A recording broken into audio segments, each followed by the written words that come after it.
Heidi, how are you? I'm great. Thanks for doing this. My pleasure.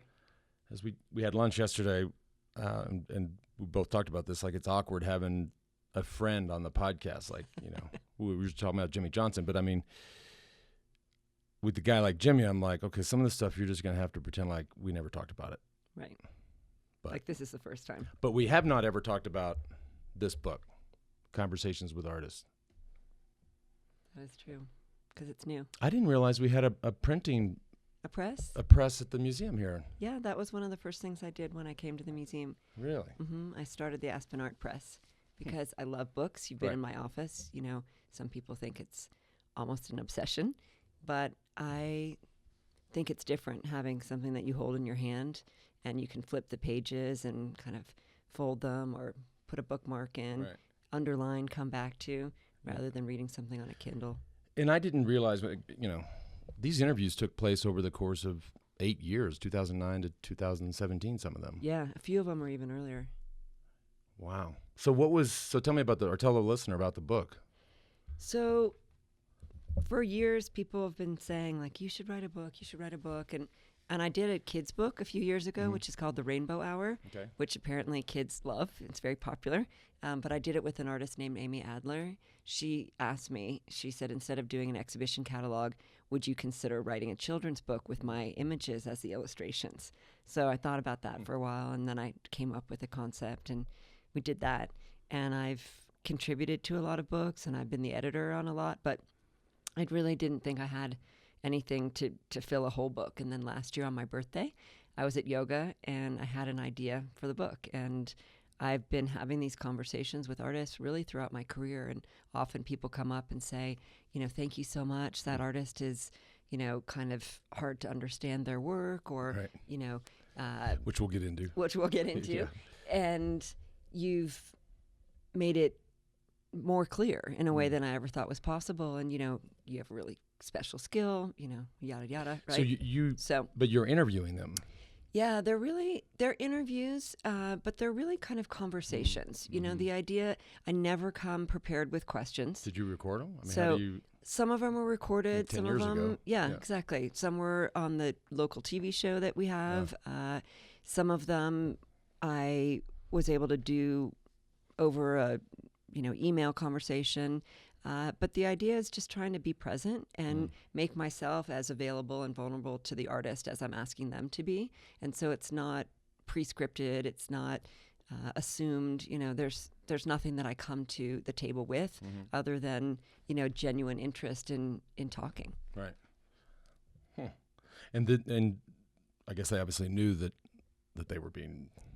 Yeah, they knew that they were being, recorded. Yeah. But it was never intended to be a book. And then I, again, had this idea on my birthday, pitched it to my team at the museum, and they all thought it was a terrible idea. Awesome. And fire the team. But it was really funny because none of them, I could just see on their faces they didn't like it.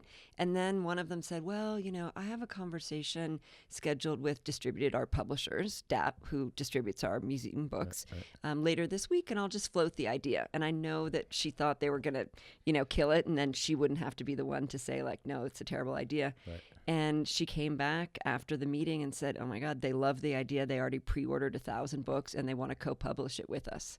And I was like, okay, great. So, then... I told you so. I was like, well, I thought we were onto something. So then we worked with them a little bit and said, hey, this is the range of artists that, I've done this with over time. Who do you think would be most interesting or appealing? So, there are artists that I have these conversations with, many, many, who aren't included in the book. So there's more. Oh, there's so many more. We're already talking about volume 2. Because this is how much? This is 30? Yeah, 33 conversations with 34 artists. Yeah, there's one where there's 2 a artists. Double, right, yeah. Right. And, they really liked the idea of hearing from people that haven't done a lot of these. And so, for example, Sergey Jensen, who's included here, it's the only interview conversation he's ever done in his career. We'll never do another one. So they're, people who you never hear from. In their own words. And so that's one of the things that's appealing. And another thing is... But these are all folks that came through Aspen. Yes, except for 2 of these took place in Berkeley. Gotcha. The one with Peter Doig and the one with Shirin Neshat. But they've both been to Aspen since then.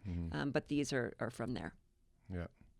See, so for the listener, I guess I probably should have told you guys this at the beginning, but, and actually I have a question for you. So am I still on I'm not on the board anymore. My board term is done? You are on your mandatory 1-year sabbatical.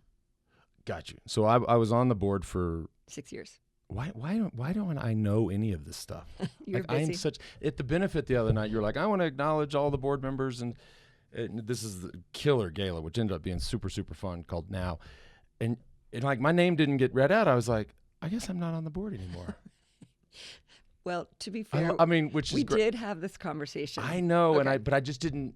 I knew we had the conversation that was, what do you want to do? I just didn't know if the term was actually up. October 1 to September 30. So I'm you are out. currently on a break. I'm out.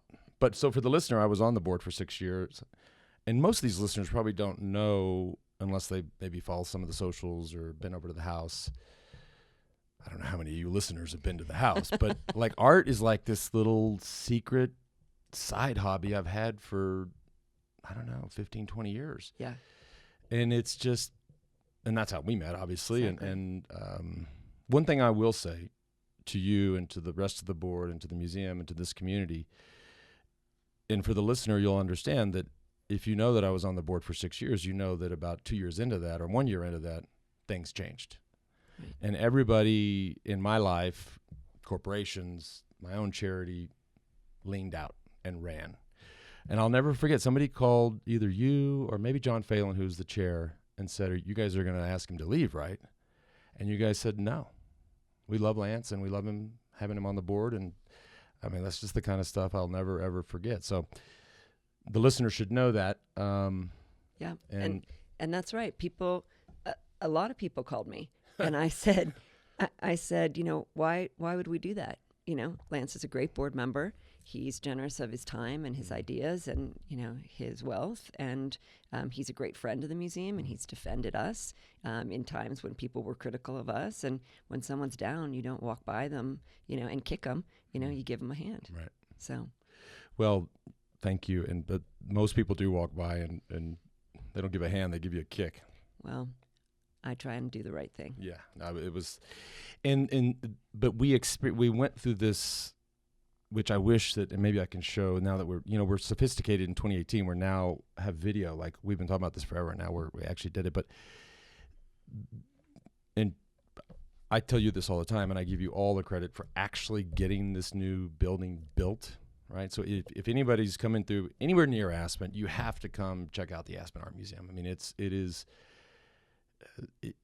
so special, and it's the most special thing because I have friends who love it, and I have friends who just couldn't believe that we were going to build that thing right there. Right. And to see those people now start to go, it's not so bad. Yeah. And then a week, or a year later, it's kind of cool. Yeah. Like they've come around. They do. In this town, there's a lot of curmudgeons in this town. Yeah. I mean, building that museum was probably the hardest thing that I'll ever do in my life. Mm-hmm. Maybe not. Maybe there'll be some other things that are equal or greater than. But it's an incredibly beautiful building. And yeah, but you did a hell of a job. I mean, raising the money we raised. now, at this point in my career at the Aspen Art Museum, I think I'm up to about $130 million. Raised $130 million. So raised the money, hired Shigeru Ban to design it, which is just insanity. And then the greatest miracle in all the construction is to get something like that done on time. Right. In this place, you're not building in Los Angeles where the sun shines every day and it's 75. That's like, right. This is a challenging place. Yeah. Yeah, everyone kept saying, well, we understand that you want to open on, 8, what was it? So we opened in 2014. So anyway, we did something on Aspen's Day, which we thought was 8/16/11. Mm-hmm. So, August 11th, 2011, what is right? it? So that was when we did the groundbreaking, right? So 8/16/11. So we thought it was funny, Aspen's Day. No. But then, we opened August 2nd of 2014, and had the most incredible exhibitions, the most phenomenal loans, so difficult to get from all over the world. And I knew that the construction team kept thinking that they were going to get, closer and then say, Heidi, we just need to push it, a month or 3 months or whatever. And I'll never forget, I sat down with Paul Pariser one day, and he, tried to, get me to be realistic about the fact that, we weren't going to hit our deadline. And I was like, I'm sorry, but, no is just not an option. Yeah. So we did. We got it done. No, it's the world according to Heidi. No, for sure. I like to say no just means not yet. There you go. We won't talk about the turtles. They were tortoises. Tortoises. We will talk about the tortoises. Tortoise gate. Because this is just, I think, because I think it speaks to just art in general and how people perceive other people's works. Yeah. But also it does speak to this small community here, which is, year round is a small community. It swells July 4th and it swells Christmas Day. But so when the museum opened, you had Zygo Chang, who had these tortoises, big turtle. I call them turtles. Right. With iPads on their back. Right. And I mean, this town went crazy. It did. By the way, there was misinformation. Well, there's always misinformation. Okay. But by the way, this is a small town with 2 newspapers. Correct. Go figure. But they both. Well, can I tell the story of what happened? You sure can. Okay. Because I don't know the story. All right. So Zygo Chang, one of my favorite artists. And when we were opening the museum, I wanted to have a diversity of exhibitions. I wanted to show sort of the full range of options that people would get to see. So we had Shigeru Bon humanitarian architecture, to show his disaster relief work. We had this Yves Klein, David Hammond show. We had, a drawing show with Toma Apps. We had a ceramic show with Rosemary Trockle. And we had this text-based piece that actually is now in Austin with Jim Hodges, which says, give more... At the Contemporary Austin? Yeah. So, and... with liberty and justice for all. Mm-hmm. Okay. And then we did the Zygo Chang piece. And one of my favorite works of art ever is a Zygo Chang piece called Cultural Melting Pot. And it sits on Naoshima Island on the Sea of Japan. Mm-hmm. And the idea is it has these essential oils and these Chinese scholars rocks. And you can sign up and go in this hot tub with other people. And, people get together and talk, right? And it's mixing. So I actually wanted to put that work up on the roof deck sculptured garden. Yeah, I've been in there. So they clean it. It's okay. Yeah. But he didn't want to do that. He wanted to make a new work for us. Yeah. And so he came to Aspen, like a lot of the artists that we show do, and we drove him around, and he was taken up to Ashcroft. And as he was driving up there, he fell asleep in the car. I mean, he was the passenger, obviously. Fell asleep in the car. And had a dream. He's from China, so he was jet lagged. Well, he is Chinese, lived in Japan for a long time, but he lives in New York. Yeah, exactly. Yeah. So he, a friend of his had just died. And so when he fell asleep in the car up to Ashcroft, he had a dream of his friend who had just died. And his friend came to him in the dream, and he had this experience that he then wanted to record in the works of art. So he got up to Ashcroft, which is a ghost town for people that don't know, and a lot of people feel like an old mining town. Ghosts up there, and the energy. And in Chinese culture, these tortoises, live for a long time, and they're a symbol of the otherworldly, the ghosts, the people that we can't see, the ancestors, etc. So he had this idea of having these tortoises walk around in these ghost towns and record the ghosts that were there. Okay. So he wanted to do that with these iPads. So, we partnered with, I can't remember what it's called now, but, the leading organization, actually Tom Sachs connected me with them, that supports like Turtle Conservancy. And, we hired the best vet and, we designed these apparatus. So these turtles were lucky. They were really lucky because, by the way, they were in some kind of terrible place in Arizona, a bunch of them in these small kind of enclosed cages, and we rescued them, okay? And then we brought them to Aspen. None of that made the paper. So, no, of course not. And, they were so cute. They had names. We fed them carrots. They would follow our guys around. Everything was temperature controlled. They were checked on multiple times a day by the veterinarian. Okay, meanwhile, so some woman in Aspen never comes to the museum, doesn't see the show, doesn't call or check, starts a change.org petition saying that the museum drilled through the shells of these tortoises and attached the iPads. Okay. Of course, everyone's like freaking out, right? Well, you would. Of course. Yeah. And I mean, she would be right if she was right, but she was wrong. And then, she called the Aspen Daily News and told them this. Okay. Their arts reporter was on vacation because it's like August, right? Their, main owner and editor, Dave Danforth, is on vacation, and she writes an article, never calls the museum, doesn't come over, doesn't check anything. Right. And you know how social media works now. Within like an hour, the thing's viral. It's picked up by the LA Times, and it's all wrong. So anyway. How did he get the iPads on the tortoise back? So they were these designed apparati that were, they had silicone, and they had checked the weights of them. I mean, we literally did everything right to check, and they were basically like a harness. So they were sort of resting on there. Right. They weren't attached in any way, shape, or form. So. And they had to go back to Arizona. No, we actually did not put them back where they came from. We donated them to a place in Texas, actually, and they live on a wonderful ranch there with someone who we drove them down there, and so we actually saved them. So never hurt them. Yet another upgrade. Another upgrade, and another perception reality gap, right? But for you, and I'll just say one more thing about it. So you can say whatever you want. We live in a time now, particularly when I think people are so fearful of offending anyone and so concerned about this idea of who gets to speak for whom and, what art is okay to show. And we stood by the artist. Now, was that the project that I had wanted him to do? No. But what we do is we empower artists and we give them a platform.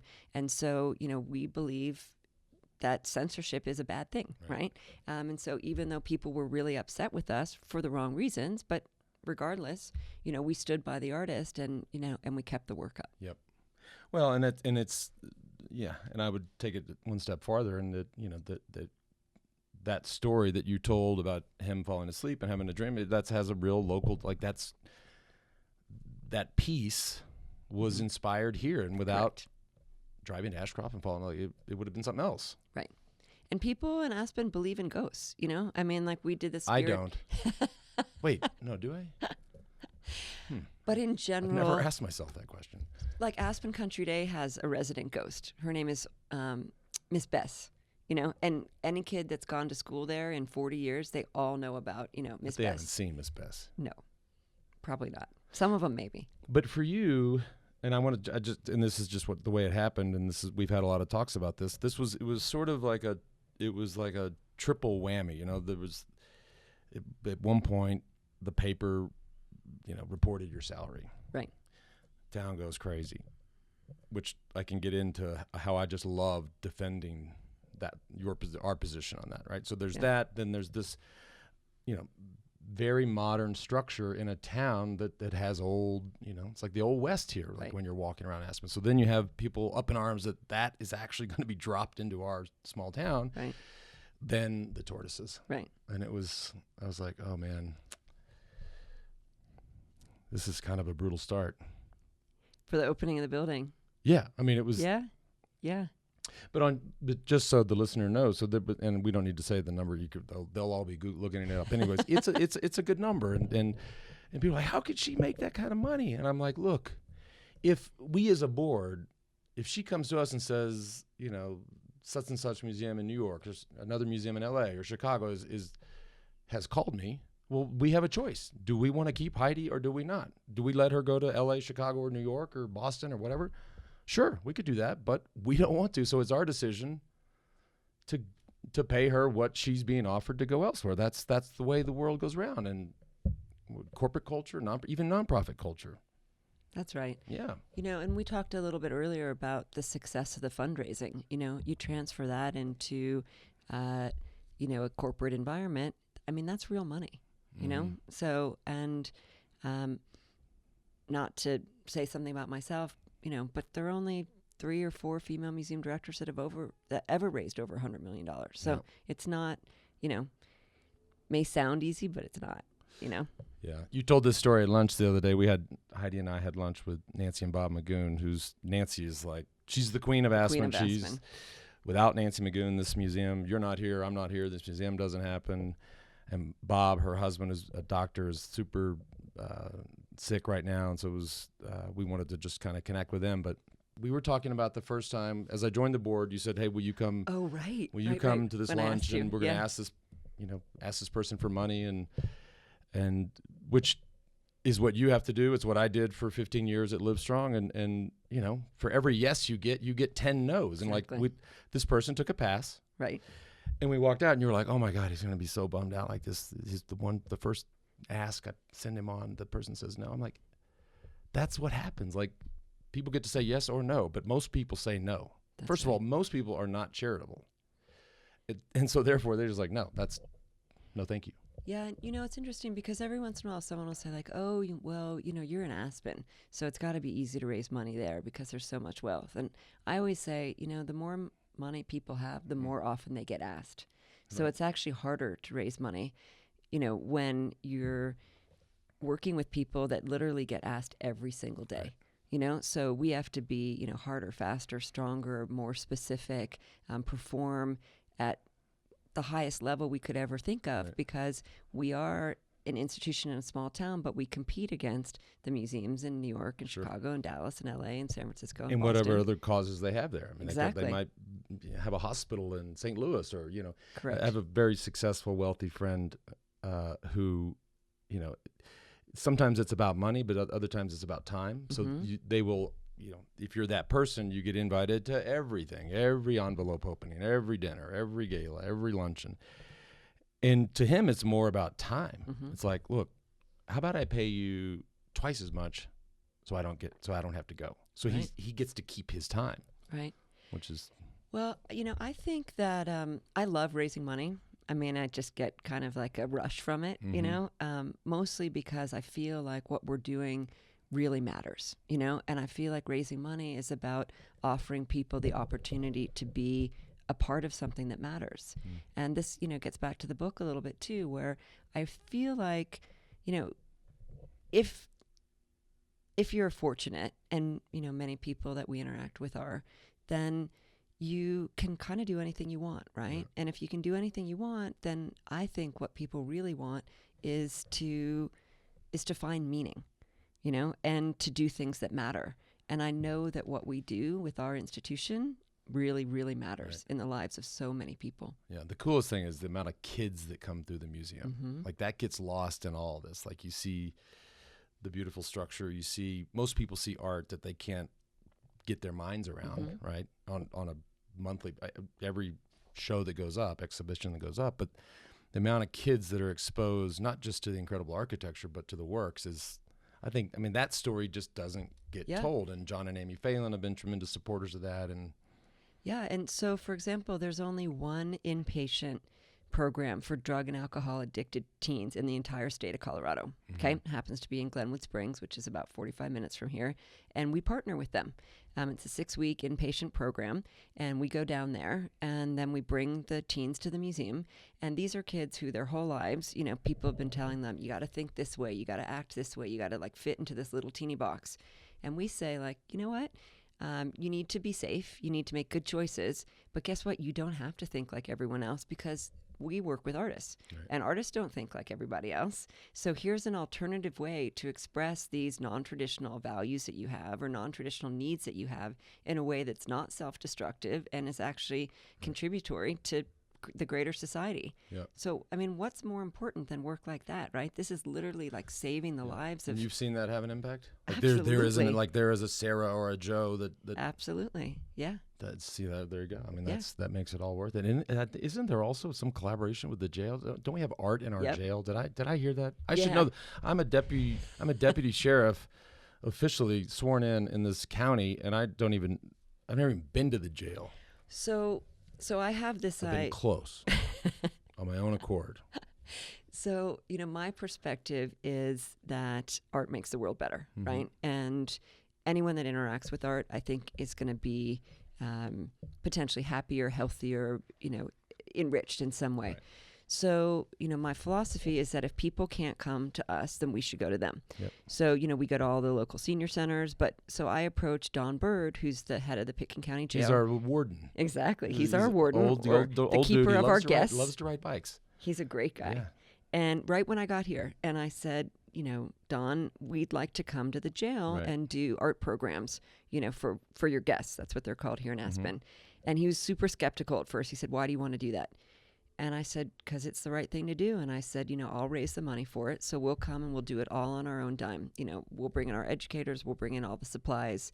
And, can we try? And he said, well, let me think about it. So he kind of thought about it for, a little while. And then he called me back and he said, okay, why don't you come and try it out? So, I went to the jail. And sure enough, we were there every Monday, every other Monday, depending on the court schedule. Right. And we've been doing it for, the 11 years I've been here, 12 years I've been here. Yep. And a lot of people think a society is judged by how it treats its weakest members. Right. And, we're giving back all the time. In the intro to the book, I would call it the intro. You opened with this 4 paragraphs of what I believe, and I'm going to read a little bit of this because you just said that you believe that art truly matters, right? You say the conversations with artists included in this book offer surprising and beautiful insights, not only into the process by which artists make art, but also why art matters. And it does, profoundly, completely, definitively. They also reveal my interests and commitments to approaching life as a practice, resisting a general effort to categorize in order to feel comfortable intellectually and emotionally, etc. So, that's a big, people love to argue that. Like, what does it matter, right? Like, what? I mean, and I guess I sort of you're all the way down one spectrum, and somebody else could be like, whatever. I'm somewhere in the middle, but leaning more towards your side because I love art but from a very simple perspective. One, when I go to a show or an art fair or a gallery, I walk in and I see the piece. Like I'm not that clever, so I see it and it's immediately, do I like that piece or do I not like that piece? Or do I love that piece? Or do I have to have that piece? Like that's the way I approach it. I can't approach art from standing in front of it for an hour and trying to make up this rosy thing like, oh my, I mean, we have people come to our homes and walk around and break these pieces down. I'm like, what? In terms of analyzing them? I can't, my brain doesn't work that way. But that's the most amazing thing. So one of my favorite things to do of all the things that I do that I love is talking about art with other people. And I love talking about art with everyone, with kids, with people that know a ton, with people that don't know anything, because I think it is this alternate language, right? And so you don't need to know about it to like it or not like it or whatever. But I think that access to art is not a privilege. I think it's actually like a basic human right. And that's one of the things that I am thinking a lot about and talking about and kind of making efforts towards, and I can tell you another story, which is one of my, life-changing stories. So there's a Venezuelan artist named Javier Tellez, Tellez.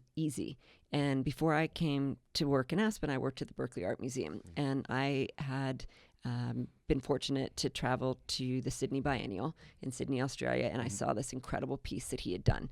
And it was based on Joan of Arc, the original film, and then also these interviews with women who were sort of incarcerated in kind of like a psychiatric hospital. And so both of his parents were psychiatrists, and he grew up in a house where the doors to their offices were often open to the house. And so, patients would kind of come in and out. And so there wasn't the stigma around mental health.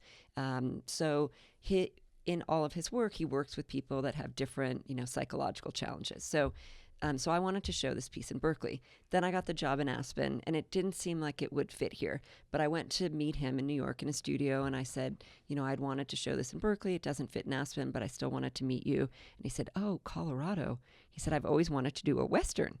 And I said, all right, that sounds good. He goes, yeah, based on Oedipus Rex. And I was like, okay, that sounds really good. Let's do it. So he came to Aspen. We went to this place down in Your Grand face Junction. did not match you saying, okay, let's do it, by the way, just so you know. Did I look kind of nervous? You let's look try like it. you look like the staff that you walked in and said, "Oh, I have this great idea for a book," and they were Right. like, Exactly. eye roll. Right. Eye roll. A Western based on Oedipus Rex. So we find this kind of, I don't know, they called it a clubhouse. It was called the Oasis Clubhouse in Grand Junction. And it was sort of like a halfway house, Anyway, we go down there. Grand Tucky. So, yeah. So he pitches the idea. He wants to do this Western based on Oedipus Rex. And this guy raises his hand and he said, "Oh, I wrote a Western based on Oedipus Rex." We're like, "What?" This guy named Aaron Sheely. So we're like, "That's cool. Can we read it?" And he said, yeah, I'll send it to you tomorrow.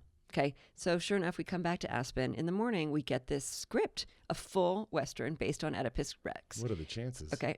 Right. So we never asked anyone like why they were members of the Oasis Clubhouse, but this guy, it turns out he was, manic depressive. Right. He had been a grad student in the USC film program who had to come home. Okay. So he stayed up the whole night, wrote this incredible script, which we ended up using and making into a film. Aaron Sheely starred as Oedipus in the film. Javier decides that at the last minute, he wants all the characters to wear these Japanese no masks, right? So these white faces, no expression. So we film up at Ashcroft again. Mm-hmm. So here we use that, again, coming back to the same place. I mean, the 40-degree temperature variations. We're in the emergency room 3 or 4 times with people, dehydration. I mean, whatever. You can't make this stuff up, okay? So the film's done. Everyone goes back to Grand Junction. We had put them up here for a week, in a hotel and stuff. So cut the film. We do a screening. So everyone comes back and their doctors come back, and Javier decided at the end of the film that each character would look right into the camera and then raise their mask up. And so you could see their eyes, right? And I should say there were a couple really young guys in the film. One guy was kind of like a former rodeo guy, so we had them ride horses, Then there were like some older women, and it's just a real amalgam of people. And eventually we found out one guy had been in Afghanistan and had a head injury. I mean, they're just full gamut of stuff, right?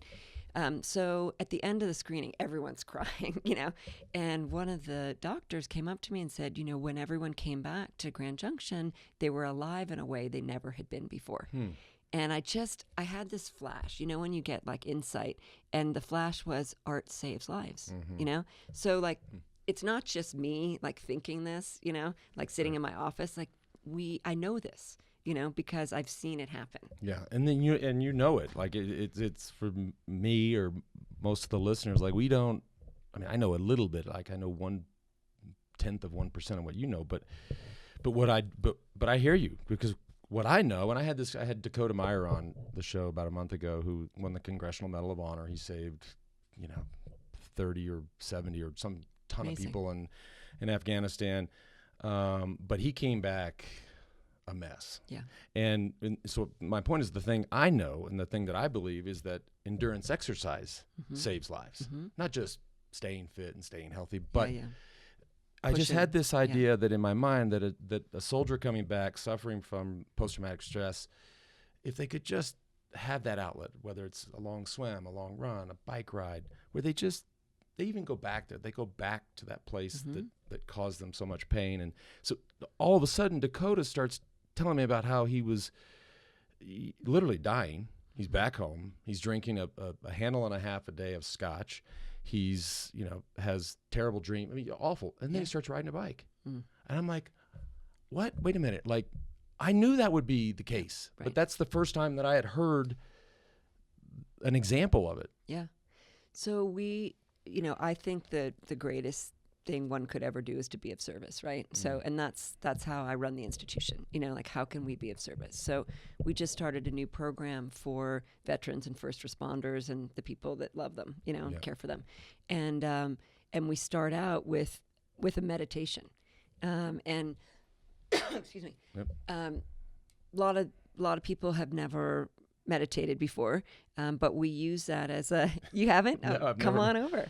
So never done it. It's amazing. But I'd fall asleep. You wouldn't actually. But I fall asleep super easy. Well, so a friend of mine is active duty, and Okay. so I had him come in and meditate with this woman before we did our first program, because I wanted to make sure like the language she was using, like that he would be open to it as a representative, right? And so we're doing a meditation That's how we start. And then we go into the galleries and we do like an extended looking. And then we give everyone lunch, you know, and that's one of the things we do kind of across the board. Like all the kids that come to the museum, everyone gets free lunch, you know, which we can talk about because, you know, we live in Aspen in a wealthy community. 20 minutes from here, 40 to 60% of the kids are on lunch assistance. So I don't want people to forego lunch because, you know, or their key meal of the day because they're coming to look at It's art. probably a really good lunch. So it's a really good lunch. While we're at it. But everyone gets it. Yeah. So. No, you know what? Here's a question, and you may not have an answer, but or maybe you do. But who is your favorite artist? And this is a stupid question. Sounds stupid, but I just have to know the answer. Favorite artist of all time? Of all time. You know, it ebbs and flows. Okay, yeah, I mean, it has to, right? It's like music. It can't be. Yeah. You can't just say, "Oh, the Beatles," "Oh, Led Zeppelin." No, because it kind of depends, you know, what I'm working on. I mean, there are things that are touchstones for me. So the reason that Yves Klein, David Hammond show was so important to me is because those are two of my touchstone artists. You know, those are two artists who throughout my entire life, I am, you know, mesmerized by that work. I'm surprised by it. I'm confused by it. I'm seduced by it. You know, I'm attracted, you know, by it. You got it all going. So, you know, so those are artists. And to be able to show their work together and to point out their that relationships exist between their work, which hadn't, you know, been seen before. You know, when I was a kid, I loved Clifford Still. I was born in New York, but I grew up in Palo Alto in California. And so San Francisco Museum of Modern Art was like my museum. And they have a great collection of Clifford Still. And I would go there as a kid and, you know, sit in front of those big abstract canvases. Now I really like works of art that have a sense of humor. I think, you know, for the most part, people just take themselves too seriously. Way too seriously. You know, so I like it when art makes me laugh. I like people who make me laugh. In the art world, they take. You go walk around Art Basel. Look how many people take themselves so seriously. Yeah. So I'm like, yo, this is a big party. You know that, right?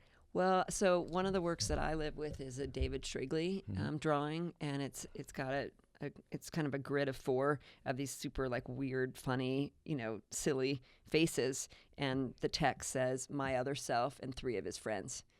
And I just love that, right? That's right. You know, I mean, it's like surrounded by his buddies. Yeah, and you know, who would your other self be, and would they in fact have friends? You know, right. So yeah. How about these auction prices? I didn't plan on talking about this, but you can't not, because just 2 or 3 weeks ago, this Da Vinci sells for $500 million. I mean, the record before that was 50 or 40 or something. Yeah. Is that a real transaction? It's a real transaction, but that's not about art, you know? And so sometimes things kind of masquerade as being about things, but they're actually about something else, right? And that happens in everyday life. Sometimes people say like, oh, you know, like I would never do this because of that. And you're like, well, I don't think it's because of that. It's because this other thing that you're not going to say, right? So are you talking about the religion thing? Because, you know, the New York Times reported that the Saudi prince bought it because he wanted to bring it back to the, you know, to his country, and a country that's not Catholic, that he wanted. I mean, that's sort of a like a ninja move, right? That's a masquerade. That for sure. That's part of it. You know, part of it is, you know, when a work of art sells for a phenomenal amount of money, it gets all this international press, right? So it's one of the ways you can kind of buy your name into the paper, right? Yeah. And I mean, not just the paper, but whatever, any kind of media source. So to take things that, like to take the high bar, right? And to not just exceed it by, you know, 10 million or 20 million, which would still be a lot, but to like friggin' triple it, right? So, I mean, that's how you buy a name for yourself, right? So it's a power move. And you know, I mean, art can do a lot of things, right? And I think in this case, it wasn't about the painting. I think it was about status and power. And he wasn't alone. Like, it didn't get he didn't just raise his hand and go, "I'll give you $500 million." Like, there were other people that were willing to pay $450 or $425 or $480. Like, there are numerous people out there, for whatever their reason or interest is, and I'm not faulting them, that were getting it there. Well, I would like to say that, because I'm the eternal optimist, so I would love to be able to say, like, well, they spent that kind of money because they felt like they couldn't live without that. Right. But I don't think that's the case. That's probably not the case on this one. Before we started talking live here, we were talking about, I didn't even know you had this connection or had this relationship, but one of my very, very favorite artists, and for those listening, like I love street art, and I love street artists that have then become really fine artists that sell in the finest galleries all over the world. And one of my favorites is Barry McGee from the Bay Area. And I've met Barry a couple of times. I never met his late wife, Margaret Kilgowan. But I didn't know you were homies with him, and she was an old friend of yours. You guys were pregnant at the same time when you were at Berkeley, and that is so cool. Like I love his work. He's amazing. Yeah. And before I was here, I was at the Berkeley Art Museum, and I did a show in New York. My trajectory was basically New York, Berkeley, Aspen. So when I went to Berkeley, I was asked to come back to New York and do a show of, Bay Area artists. So basically like, hey, you just moved to the Bay Area. Like, what did you find there? Like, come and show it to us. Okay. So, so Barry was in that show. I think Margaret was in that show too. And I knew him before that, but we were pregnant at the same time, and, a totally tragic, she passed away of breast cancer. Yeah. Like 24 days after their daughter, Asha, was born. Right. She was pregnant and sick at the same time. That's right. Imagine and that. So she, she refused treatment. She refused treatment. Couldn't have chemotherapy because... Well, she chose Asha over basically herself, That is just... He gave me once, and when I get home to Austin, I'll send you a picture of this, and it was really trippy the way that this guy delivered it to me. He apparently, and you would know, but she's famous for these envelopes she would make. Like, so she would paint these envelopes, and he gave me one of these envelopes. So this guy, it was 2009, I was a comeback year. This guy shows up at the training camp, and he thinks like the KGB's following him. And he walks in with this briefcase, and he's like, I was like, is everything okay here? And he opens his briefcase, and there's this envelope that Barry had delivered to me, that used this guy to deliver to me. Yeah. And I was like, wow. He's an incredible person, an incredible artist. And so with the launch of this book, Conversations with Artists, we have done these launches so far in New York and LA and San Francisco. And each time we've done one, I've had these conversations, new conversations with artists. So when we did San Francisco, I had a conversation with Barry McGee and Lynn Hirschman. And I hadn't seen Barry in a while. He's remarried now. To Claire Rojas, who's also a really interesting artist. And I ended up introducing them to a friend of mine, and then we went back out to San Francisco for Christmas. So we had a dinner party and spent the evening with them, and they brought Asha, who's Barry and Margaret's daughter, with them, and I had my son Emerson.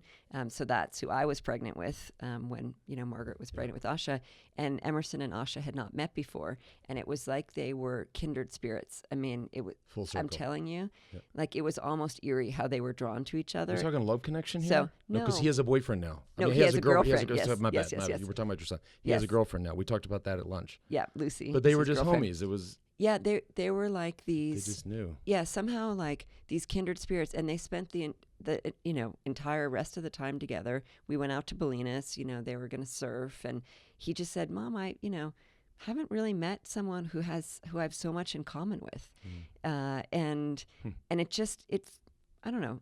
We started talking about ghosts, right, and the belief in ghosts. It's not that, but it's somehow this kind of spirit or energy, of Margaret. Yeah, cosmic. And so. Anyway, Barry has a show opening at Chime and Reed in New York on the first week of January. Cool. So people can go and see that. I've talked to him on the phone, emailed with him a bunch, and never really been around him, but he strikes me as a guy that just would hate that. Like, he just, like the crowded room and him being the center of attention. Like, he just strikes me as the dude who's like, okay, get me out of here. Like, he's definitely quiet. Yes. And expresses himself through his art. He is super consistent, lives and works in the same neighborhood, walks to work, walks the neighborhood at 5:00 every day, talks to the same people. And I talked to him a little bit about what he had going on in the studio in advance of the show. And I think it's going to be amazing. He said he's got like sort of 7 different personalities going on, and he's shipping everything to New York, and he'll figure it out in the space. So I'm looking forward to seeing it. Yeah. Last thing before we go, we have the pretty cool travel program. This was because I don't think I've ever talked about our trip to Cuba on the show here, but the museum takes a group of people. Is it twice a year or once a year? Usually once a year once internationally. A year to some far off place. And so this was 2 summers ago, where the trip was to Cuba, and Anna and I got the email, and we were like, because everybody. I think most people are like, dude, I want to go to Cuba. Yeah. And I want to go to Cuba before there's a Starbucks on every corner. Exactly. And so we immediately hopped on that, and you curated it with a really cool group of people. But you guys go everywhere. You go to, were you in Vietnam, or you're going to Vietnam? We're going to Vietnam and Thailand and Singapore this spring. But we went to Cuba. Cuba was great because it was an hour from Miami. And the other thing Thailand that was great about it, is that our phones didn't work, right? So, I mean, you could buy a little card or something and get online for 15 minutes. I was miserable. That part, that was a challenge, but everyone bonded because, you couldn't be looking at your phone, you were really in it. And, that idea of being present and being in a foreign place. I think phones work there now. I think they might. I think AT&T and Verizon now work there. But you're right. When we were there, no phones and no internet. You didn't have internet in the room. You had to go down to that janky coffee shop, buy the card, type it in. Right. Sometimes it works. Sometimes it didn't. Right. Or sometimes, or most of the time, there were too many people that had bought the card and were on the network, so you're out. Right. And you're like, oh my God, what? Yeah, but we do these art pilgrimages. We went to Inhotim in Brazil. We did a trip to Sharjah and Abu Dhabi and Dubai and Qatar. We went to China a long time ago. And these are all so far. So they're so far. I've done my whole life. I've traveled far to do a job, and I'm done. I'm done traveling far. Like Cuba, cool. Marfa, you're right there. Cool. Marfa, no problem. That's. People on here do know my love of Marfa. It is. Yeah. It'll change your life. So I just want to say something about you and art. Ooh. And because you sort of almost did a drive-by of it, in the introduction to say it's like a hobby of yours for 20 years. But you, and, self-deprecatingly said, you don't know that much about it, or, you're not clever or whatever. But I mean, your house here in Aspen and Austin, it's filled with art, and artists that I know and love, for years. And, as we were waiting to start today, I, looked at this Andre Serrano work. And I mean, I've known Andre Serrano since I was like a kid, or there's an Ed Ruscha over my right shoulder. And that was my birthday card. I remember that. How crazy is that? Look at I wish the listeners were in this room. I mean, for Ed Ruscha to make you a piece for your 40th birthday, I was like, whoa, mind blown. And I remember that and got to be part of that celebration. And, but we did connect through art, and I remember coming over here and you saying to me that the reason that you liked art was because artists do what you did with the bike, where you said, artists take things that for the most part no one cares anything about, and they somehow imbue them with, a magic, like a transformative notion. And that's what you did, and that's why you loved art. And I guess now that, and not to bore you or anybody with this, but it really started when I built my first house in 1996. So I was a professional cyclist. I won the world championships a few years before that. I was making decent money. So I built this home in Austin, hired an interior decorator to do all the furniture, the fabrics, the drapery, all this stuff. Yeah. And then a lot of interior designers, buy art, or buy what art in quotes, what they think is art, or what some people think is art. And I just got to, and it was a real gut check for me. I was like, okay, I love the couch, I love the drapes, I love the bowl, but I want to own the walls. Yeah. And so that's when I was like, I really, it was a challenge to myself. Like, okay, I can't just go down to the furniture store and buy some piece of art to cover the wall. It's like, I want that to be mine. Right. And so with that, then, that started my journey of going, I'm going to pick what's on the walls. Yeah. And it's a way of expressing yourself, For sure. And, if you're interested in contemporary art, which we are, you spend your life meeting these artists and talking to them, right? And changes your perspective. Yeah. So I can't tell you how many times I thought I understood something, about myself, or, whatever, something simple or something complex. And then an artist had such a different perspective, like totally left field.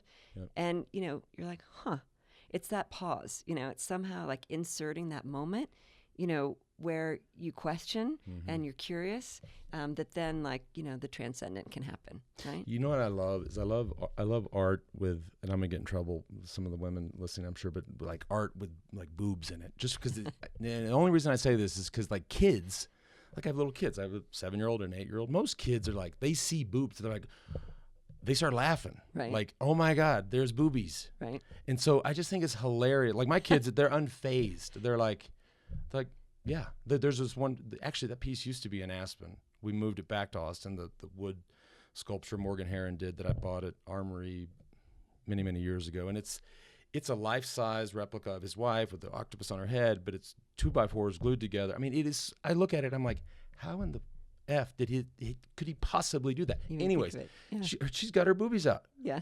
And so our youngest one, Olivia, she's renamed the piece, right? I don't even remember what the name of the piece is because she's renamed it, and it's Lady Booberton. And so it's just like, I love that.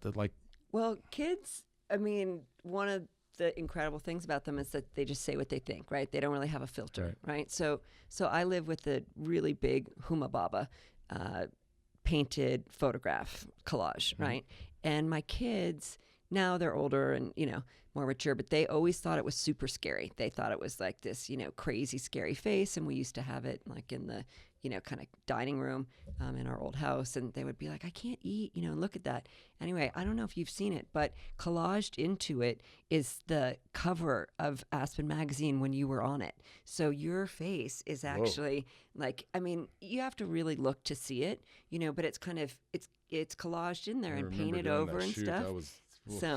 But when I said to my kids, like, look, actually Lance is in there, it's not scary, right? So you make these connections, you figure things out that just transform the way that they look at things. It might be scary. It might. Some might say he's in it. It's scary. They might. Okay, how do we buy the book? So let's tell the people how they buy it. Okay, so we know who published it.